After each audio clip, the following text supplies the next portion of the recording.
It's time for another favourite painter of mine, George Seurat. Now, I'm not going to do a giant lecture about pointillism because every time someone does George Seurat, they tend to do that and start going on about colour wheels and colour theory and so on. And you'll find millions and millions of videos on that. However, there is a particular painting which is on the second slide of this presentation, which I saw in the National Gallery in London recently. It's not normally there, it's on loan at the minute, and it's on loan till February, which is well worth seeing. I've also turned off the camera so you can actually read all the text, because I've used quite a lot of text, and it's that video painting on the second slide I'm most interested in.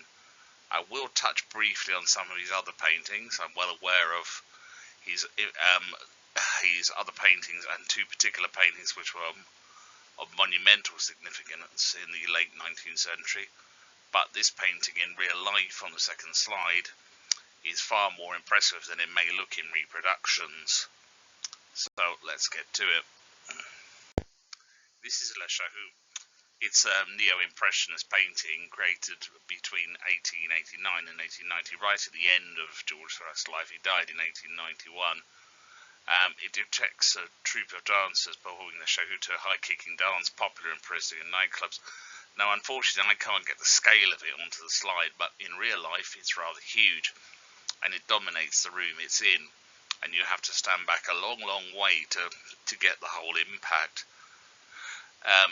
But what I found fascinating in real life is obviously no real stage works like that, and of course obviously no orchestra pit or music pit works like that, and it's a performance within a performance within a performance. It's a satire almost, with those dancers making impossibly extended kicks, looking almost like mannequins walking about the stage as performing for obviously the paying clientele. And obviously with some of them, for paying clientele, who were paying for something a bit more than dancing, to be frank. The musician down the front with the rather ridiculously extended neck on the instrument, the rather leering figure on the right. It's all framed in a hyper-extended way where everyone has hyper-extended arms, hyper-extended legs. Everything is almost dance macabre. On a screen like this, or on it, unless you have the world's largest laptop or looking on, I don't know, a 100-inch TV, it's not going to give that impression, unfortunately.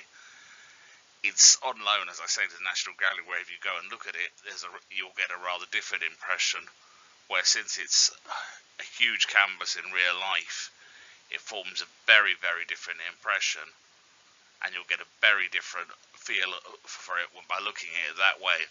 I went and kept going back to it, sitting in front of it and retreating and looking on this, where there was a circular set of seats, sitting there and looking at it and looking again.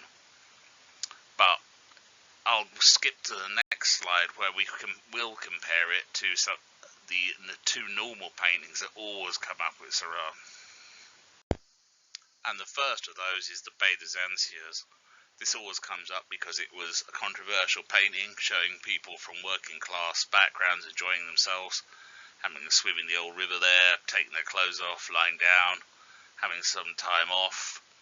Nowadays it's considered a bit of a chocolate box painting perhaps by people, and it's always popping up in quite cuddly contexts on shopping bags, on the front of magazines or whatever, but in its day it was a highly controversial piece and caused quite a bit of outrage.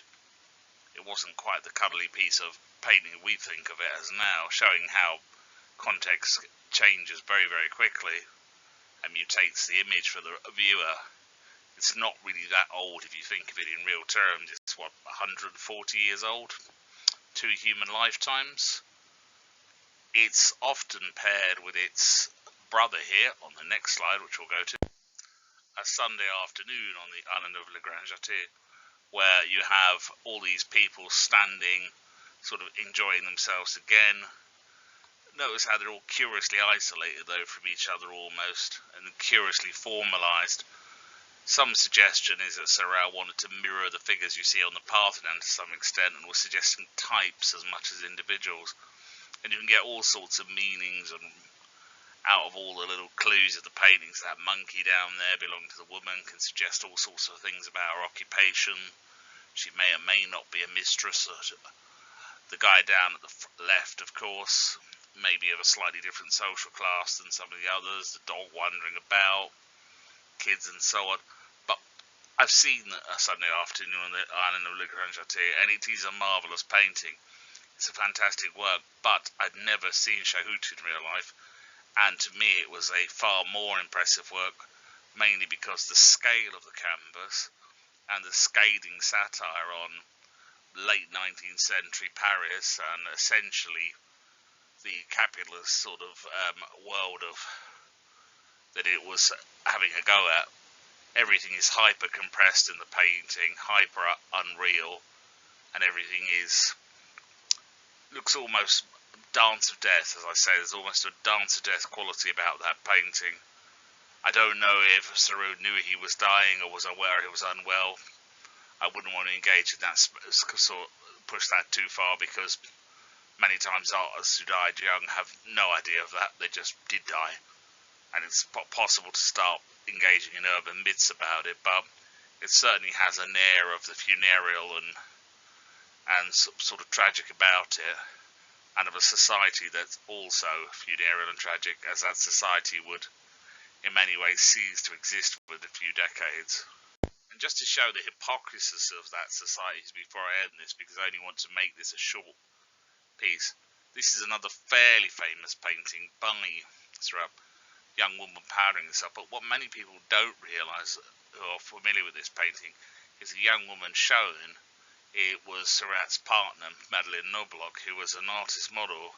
She's about roughly 20 when this was painted. She bore 2 children to Seurat, who unfortunately died very young.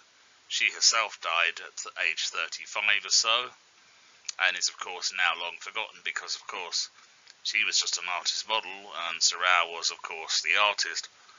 More amusingly perhaps is the fact that in the background, where we have that window, modern imaging techniques reveal that originally that had a self-portrait of Seurat behind it. The only one known of him. He wasn't fond of doing self-portraits of himself. Now, for those who do want some more information about pointillism, which I will put some links on it, as I'm well aware some people have an interest in it, but that wasn't my main point in this presentation. My main point was to show off one particular painting that I'm really fond of, and I thought that really looked really impressive by a favourite painter of mine.